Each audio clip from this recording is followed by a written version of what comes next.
అంటే ఇప్పుడు మంచిగా చెప్తే నువ్వు ఇంకా ప్రేమ పెంచుకొని ఏమైపోతావని చెప్పి హేట్రెడ్ పెంచుకునేలాగా కావాలని అలా చేస్తుందేమో. అట్లని కాదు. చెప్పుకునేదానికి విధానం ఉంటది గదా! హ్మ్. అట్లా మీరు చెప్పిన ఉద్దేశ్యం అయితే లేదు తనకి. నేను ఎక్కువ ప్రేమ అది పెంచుకుంటాను. ఖచ్చితంగా మీరెలా చెప్పగలరు? తను 3 ఇయర్స్ జర్నీ చేసినామండి. హ్మ్. తెలియకుండా ఎట్లుంటది? 3 ఇయర్స్ జర్నీ చేసావు కదా! హ్మ్. మీ ఇంట్లో చెప్పావు కదా ఆ అమ్మాయి గురించి. హ్మ్. ఇంట్లో ఒప్పించుకున్నావు. ఇంటికి తీసుకొనెళ్ళి ఆ అమ్మాయిని పరిచయం చేసావు. హ్మ్. అదే నువ్వెందుకు ఎక్స్‌పెక్ట్ చేయలేదు ఆ అమ్మాయి నుంచి? ఆ అమ్మాయిని గూడా నీ నీ గురించి ఆళ్ళ ఇంట్లో చెప్పి, పరిచయం చేసి, హ్మ్. మాట్లాడించి అంటే అంత ట్రూ లవ్ అని అనుకున్నప్పుడు హ్మ్. మీ ఇంట్లో కూడా చెప్పొచ్చు కదా అని ఎప్పుడైనా మాట్లాడావా?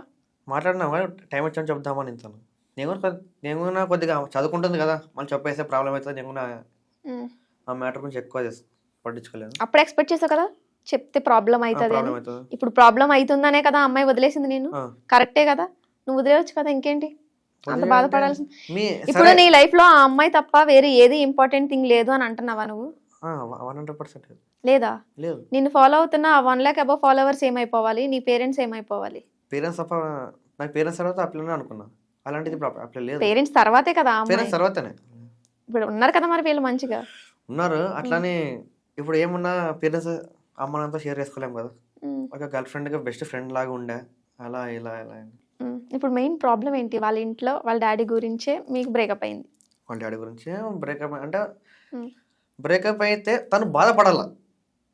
అబ్బా! మా నాన్న వద్దన్నాడని బాధపడాల. బాధపడకుండా ఏదో ఒక మ్యాటర్ పెట్టుకొని నన్ను దూరం చేసుకొని తను సంతోషంగా ఉంది ఇప్పుడు.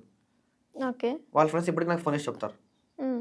అన్న నీ నీ లైఫ్ నువ్వు చూసుకో. నీకు మంచి ఫాలోయింగ్ ఉంది. మన దాంట్లో ఎవరికి లేదు. హ్మ్. నీ లైఫ్ నువ్వు చూసుకో.